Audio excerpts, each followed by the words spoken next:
response video to Matt. Yeah. See if he responds. I don't know. I'll try to be polite and all that stuff. So anyway, he responded to the conference report video about the morality evolution thing. And conference report's video was sort of ambiguous. He didn't really say anything. He just implies that there's no such thing as an absolute or definitive or ultimate universal morality. He's kind of just, he doesn't say why that would be not likely or not possible or not probable. He just doesn't like that idea that there's a truth to be discovered regarding what the function of this machine is, and a way of describing peak efficiency in terms of what exactly it's doing, what really means something in all of this mess, and that it's not just chasing. It's chasing in a direction. It's not just, you know, artistic renditions. It's not just finding some new way to crinkle it, or, you know, a new octave, or, you know, some way to reform the music or reshape it. It's that it's actually has a limited point that it goes to, it funnels to. That's what intelligence does. Intelligence doesn't expand things, it narrows things. It extracts the bullshit. And that's where we get to Matt. Because, man, is he full of shit. Well, and increasingly industrial society. So anyway, he does all this. He's always doing this, whatever, the evils of thinking, scientists, capitalists, whatever. So then he goes in this whole Darwin spiel, and he sort of just implies that Darwin was a man of his culture or something, and that his book has something to do with his culture, like the theory of evolution has something to do with the culture, or even natural selection. Darwin just named these things. These things have been talked about by human beings for thousands of years. The idea was out there. What wasn't out there was proof, a mechanism, natural selection. People hadn't put all that crap together. And that's all Darwin did. He took the pieces that were already there, and he just put them together with a nice little pile of evidence. So Darwin wasn't just looking at nature through this pure, you know, a or non-cultural lens. He was caught up in a particular cultural milieu that led him to observe nature as, you know, red tooth and claw. I mean, it's just such a bogus accusation to make. I mean, the guy, if there's anybody who be called a little bit disciplined, it would be Darwin. And you can see the evolution of his conclusions, even the way he wrote the book. I mean, you can see his aversion to these realizations about just how, you know, insidious elements of this game are. You know, maybe I'll edit this video. So I saw tadpoles today, and there were like 10 zillion of them. I never saw them so thick in one puddle of water. They were just so thick. And I don't think the video came out very well because of the lens focus, so I have to use a different camera when I do that stuff. But anyway, just incredible thickness. And you're just saying, how many will survive out of this mess? 3? 5? They're all going to die before maturity. They're all going to die likely as tadpoles. This is nature, and it's grotesque. It's a sort of competitive struggle for existence with a sort of fixed background environment of natural conditions, which would then passively... It's not just the background of natural conditions, it's that those conditions for most of the history of life on this planet, until the very short recent time, have just been conditions of competition. That's it. Toolkits, weapons, sharper, longer teeth, bigger, stronger muscles, faster swimming fins. All the mechanisms have been to make something more efficient at extracting energy from the other players. Period. That's been the game. And even our intelligence, we got it because of its weapon uses. It was first a war weapon. That's what it was for. Okay? So when you feel a little bit weird about it, I could give you an example of some sort of kind of technology. If religion came out of warfare, if religion was a byproduct of warfare, maybe you wouldn't be so comfortable with, you know, religion. Maybe it smell a little bit of the taint to it or something, right? But that's where we got our intelligence from. It was a war weapon. Select the organisms that happen to be most fit, sort of on accident. So we have to look at Darwin's theory of evolution in a cultural context, right? And when we do that, our understanding of evolution as, at least of cultural evolution, as this kind of progression, you get this in Dawkins. Yeah, well, see, this is where everything goes all wrong, right? Because now you're going to mix two subjects. Biological evolution, that gives us the faculty, that builds the hardware. But cultural evolution doesn't have anything to do with Darwin. It's a whole different kind of evolution. Things win because they win a different kind of popularity contest. It's no longer a gladiator war, the battle of ideas. It's a marshmallow war. It's a poofer war.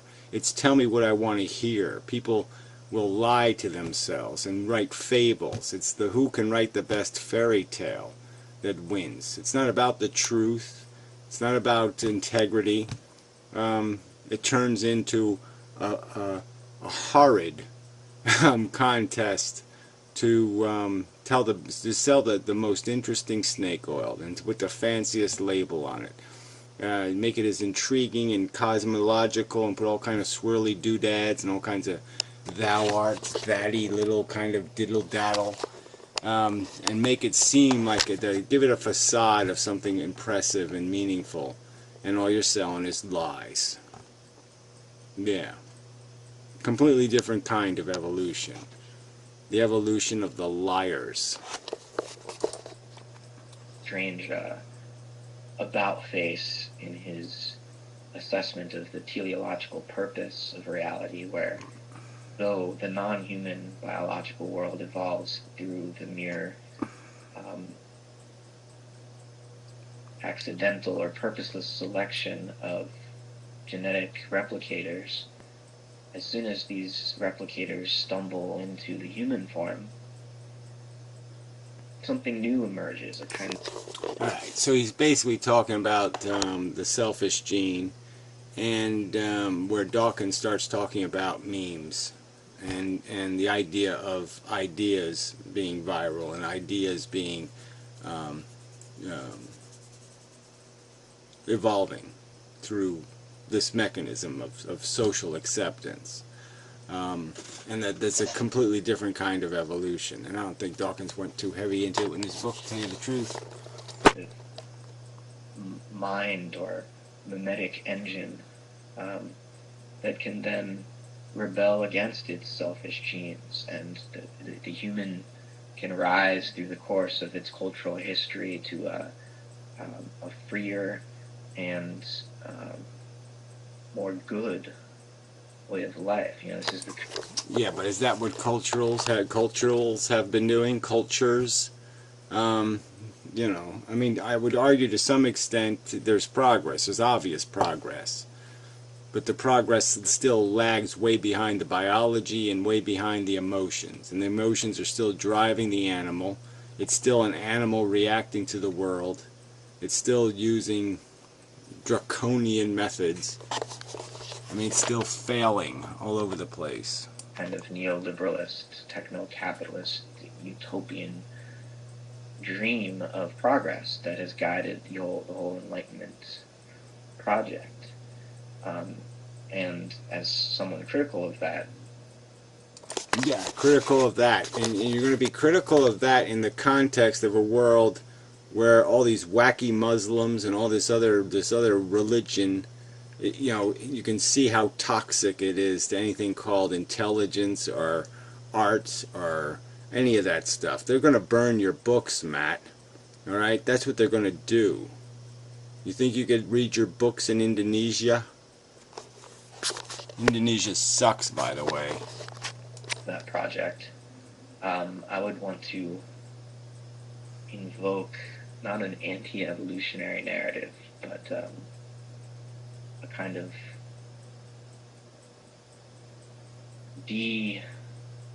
denaturalization of what we call nature. Well, that makes a lot of sense. Yeah, you want to accept evolution, but you don't want to accept it. I mean, that's the bottom line. You really just don't want to accept evolution. Opposed to culture. So I would want to read evolution both in its natural sort of cosmic form and in its human cultural form. I would want to see it as both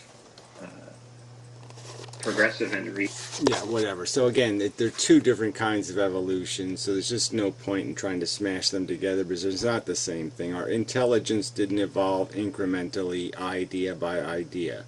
We were given the hardware, a capable mind, a long time ago, and it was through a slow process of dissecting, experimentation, the scientific method, to create knowledge of how the thing works, what it's made out of, what the moving parts are, and non-moving. And you think there's some sort of wisdom in retaining the old voodoo, staying with the old superstitions, the nonsense, the bad conclusions drawn before people were informed. You think it's safer. I think it's the death of intelligence. Aggressive, and not unambiguously a march toward greatness, but a kind of more of a steady state. Yes, a Sisyphus rolling boulders forever. Yeah, stoically accepting mediocrity, failure.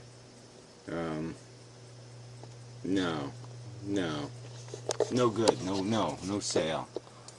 Especially no sale when you're doing it with just bullshit. I mean, just absolute bullshit. I mean, there's just no evidence that we don't understand what we are. Okay, we're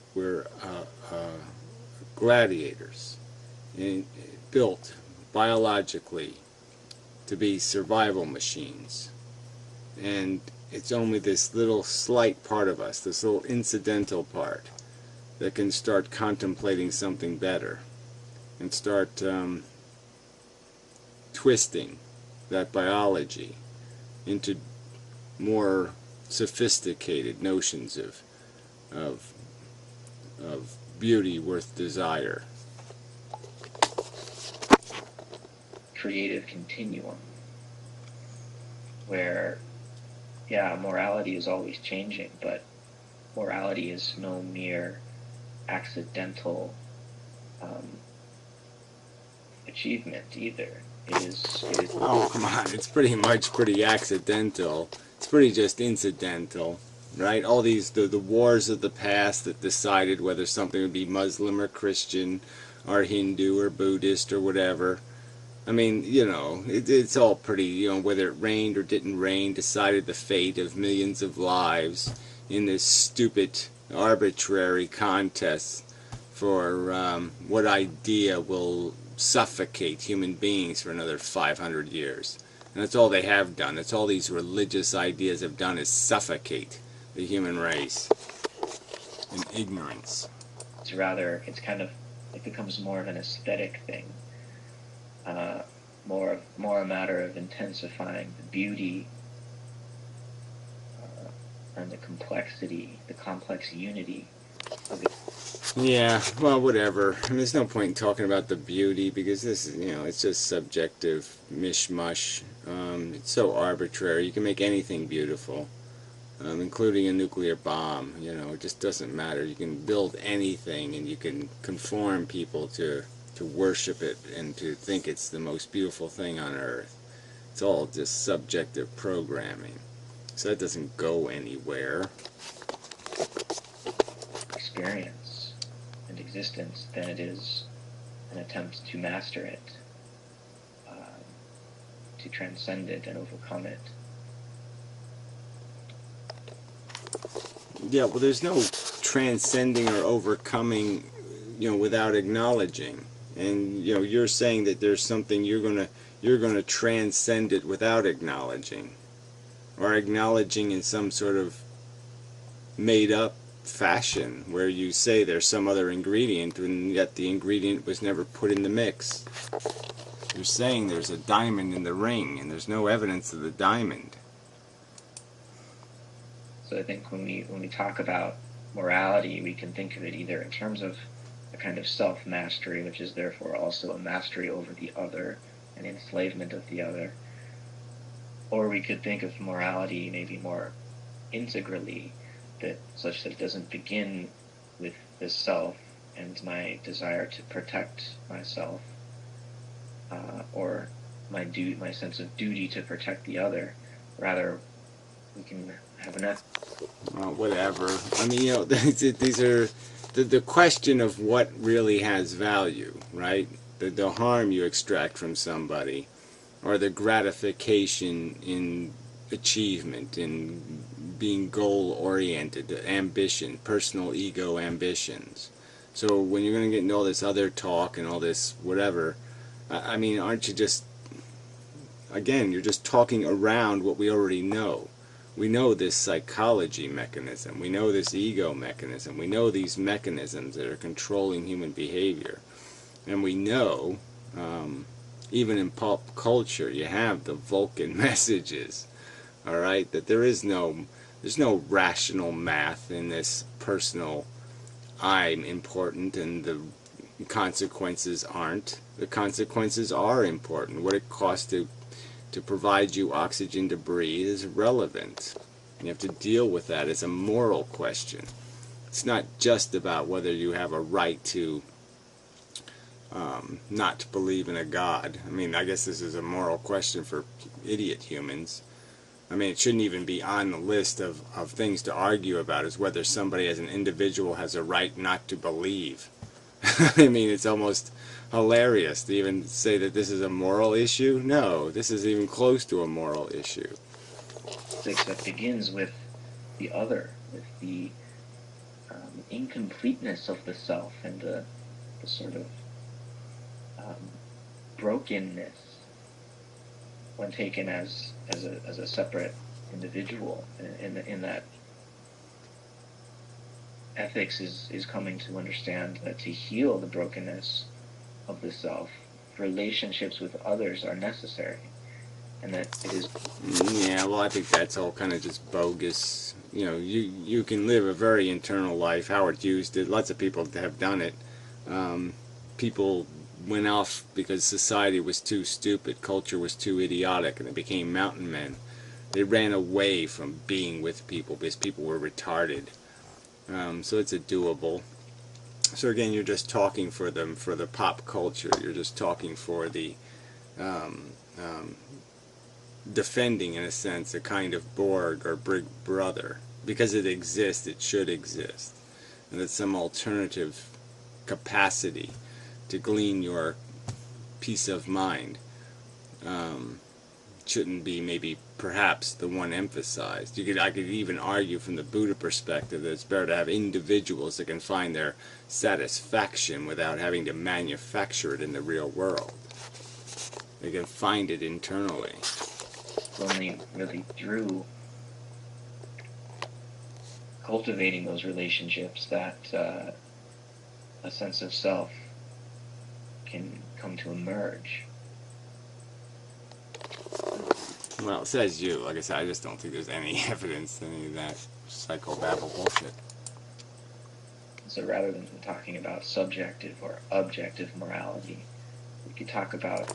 Well, what we ought to talk about is whether we're going to leave it subject to opinion or whether we believe there's a universal, absolute truth to our existence, and that there is an ultimate smart description of what the friggin' function is, how the machine works. There's such a thing as a perfect automobile, and there's such a thing as a perfect description of what a consciousness should be conformed to be to glean the most gratification for the least suffering, or some other description of the economics. But it's there.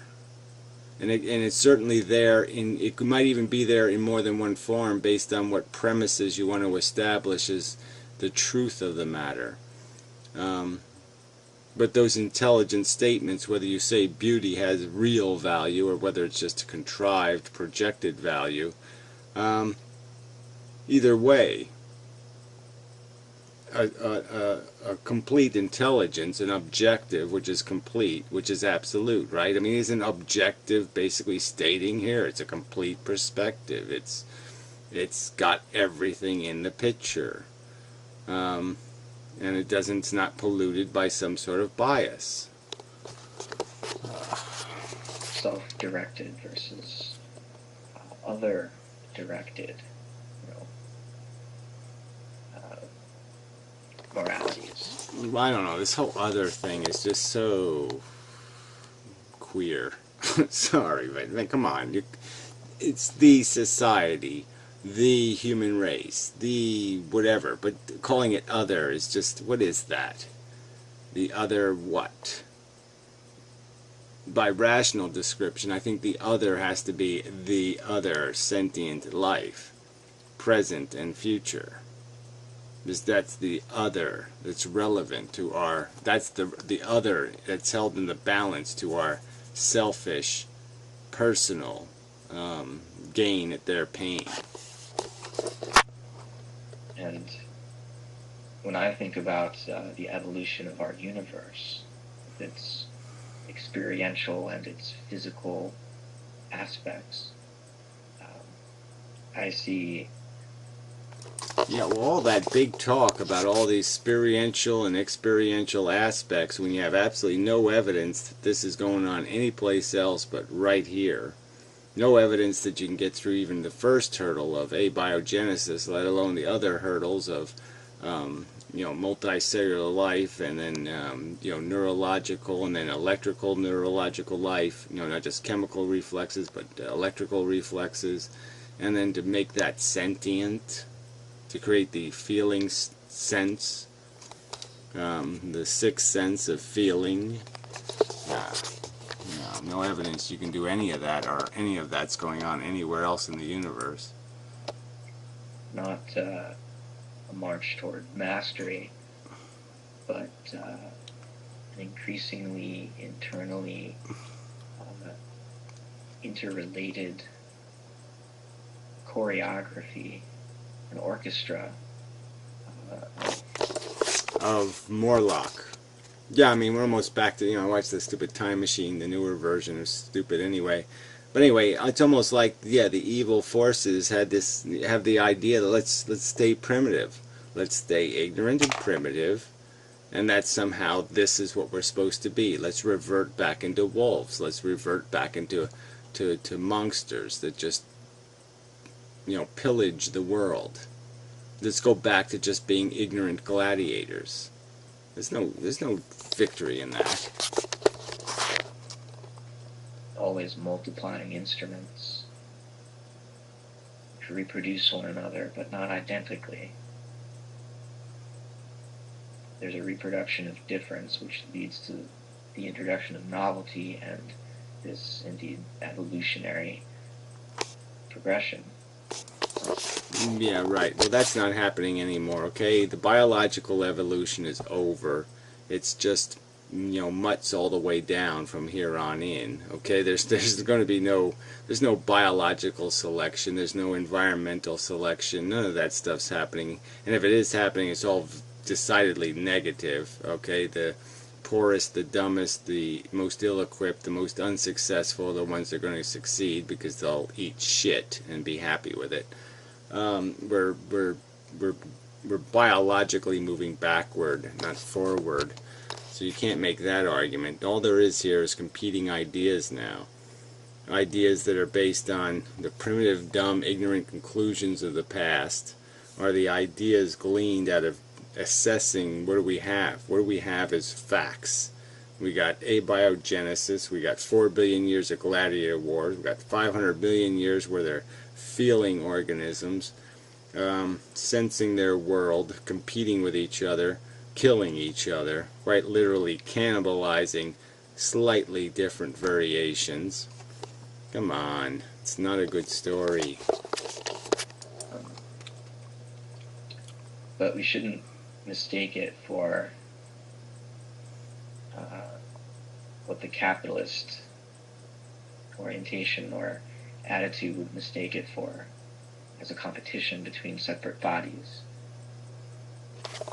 Yeah, well, whatever. I don't think there's any way to separate us from our competition. So I wouldn't say, but it doesn't have to. You don't have to metaphor it to capitalism. You can have fair economies versus unfair. You can have fair war versus unfair. And that's, you know, the least you could do is to say, let's make it fair. You know, but this idea that you're going to get rid of competition is kind of loopy, because we are just competitive by nature. That's the function. That's what we play the game for our ego. We don't play you can't. You can extend your empathy, you can extend your sympathy, you can extend your compassion into the world, but you're never going to turn them into things as strong as your own personal ego.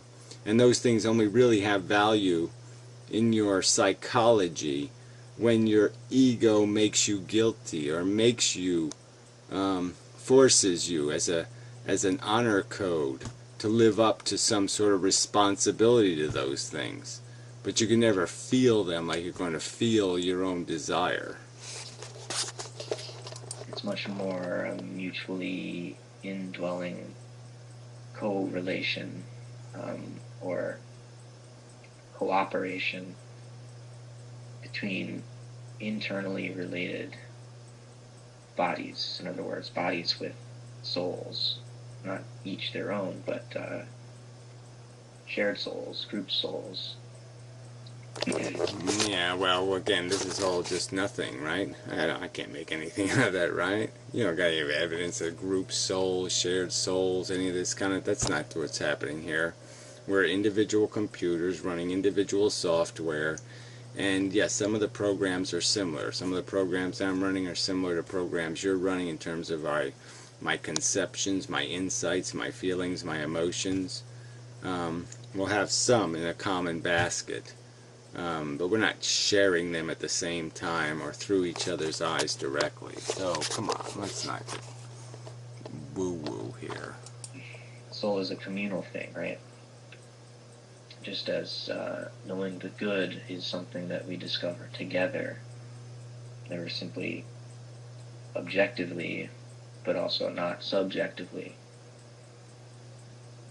So, there's some meandering thoughts on morality for you. Yeah, well, yeah, kind of not a big finish there. Way too meandering. You know, the subject is there's a truth. Are we trying to find it, or are we not trying to find it? You want the truth. You don't find it by going back 1,000 years and saying, gee, tell me a story. You find it by looking at the evidence and trying to make something out of it.